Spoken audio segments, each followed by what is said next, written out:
Welcome to Hack Gear, where we decode cybersecurity and the cognitive battle space and break it down to what really matters. I'm Alice AI. And I'm Bob AI. Today, we're tackling something pretty critical and, frankly, a bit unsettling.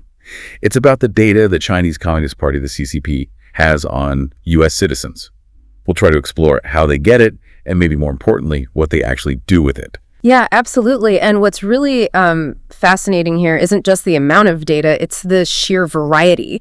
We're talking everything from really personal details right up to, broad strategic intelligence. So this deep dive, it's really about helping you understand the landscape of, what's becoming a pretty significant threat. So when we say personal data, are we just talking about like names and addresses, or are the sources showing something much deeper, more, intimate? Oh, far more, much deeper. The sources point to this huge collection. It includes really sensitive stuff you wouldn't necessarily think of. Social security numbers, sure, but also passport details, health records, even your private communications, texts, call logs, things like that. Wow. And then there's biometric and genetic data. Think fingerprints, facial recognition data, your DNA. Genetic data. Okay, that feels like a whole other level. It is. And plus, precise geolocation, where you are, where you've been. So China doesn't just accidentally collect this. They see this, especially genomic info, as a strategic asset. What's the thinking there? Right.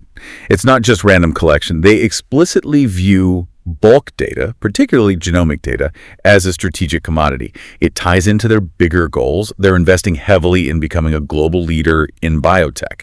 This data fuels their AI development, their push for precision medicine. Yeah. It's all part of big initiatives like Made in China 2025. Okay, so it's about a strategic advantage, maybe in medicine, maybe predicting things down the line. Exactly. Gaining an edge, potentially a really significant one, in future tech and, global influence. All right, so if that's the what and the why, the next really big question is how. How are they actually getting all this data? It seems like a massive amount to acquire. Well, a surprising amount actually comes pretty easily through commercial data brokers. Wait, data brokers? You mean companies just selling this kind of information? Yeah, legally in many cases.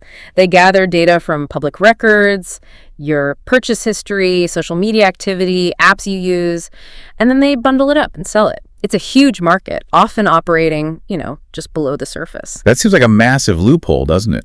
If sensitive data can just be bought, potentially by foreign adversaries. It absolutely highlights a major challenge. But beyond that legal or maybe quasi-legal market, there are the major cyber intrusions. We're talking sophisticated state-sponsored hacking campaigns. Right, like the big breaches we hear about. Exactly. One of the most significant ones is the Salt Typhoon attack. It hit telecom networks. It was called, I think, the worst telecom hack in our nation's history. And they were in there for a long time, right? For years. Sometimes they were living off the land. What does it mean, living off the land?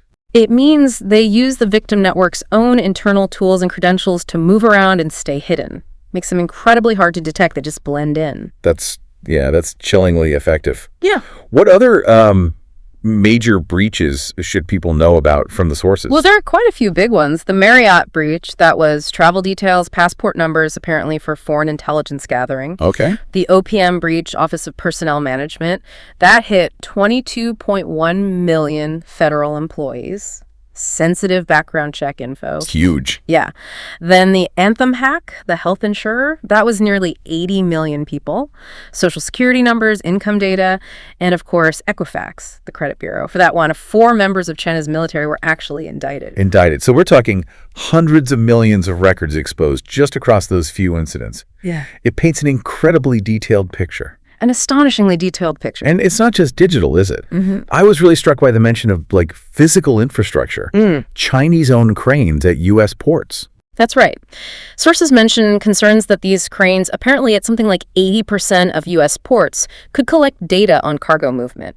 It poses a potential strategic risk, to supply chains, maybe even tracking military logistics. Wow, and VPNs too. Things people use for privacy. Yeah, warnings about some VPN apps having hidden links back to China, like connections to sanctioned companies like Qihu 360.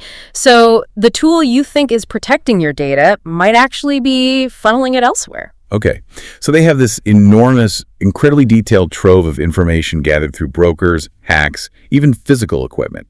Which brings us to the really critical question. What's the end game here? What are they actually doing with all this data? Well, it's used for pervasive espionage, that's a big one, and human intelligence operations. This means tracking specific individuals, identifying potential informants, maybe finding vulnerabilities, even targeting military personnel for recruitment based on their data profiles. So finding leverage points on people. Exactly. And it also fuels sophisticated influence campaigns.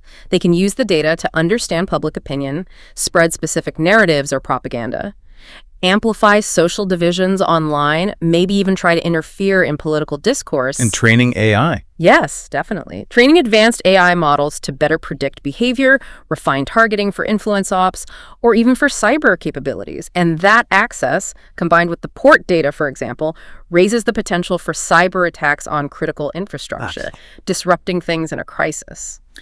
It's really clear then that the data the CCP collects and the ways they use it, it's a significant evolving challenge. It affects all of us, probably in ways we don't even fully see yet. It really does, and it raises this fundamental question, right?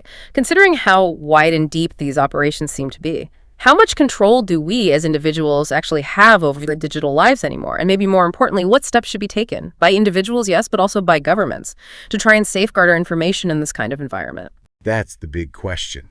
And we want to hear what stands out to weigh you from all this. What are your thoughts? Let us know in the comments below. If you enjoyed this fact check discussion, be sure to like and subscribe to Hack Gear for more.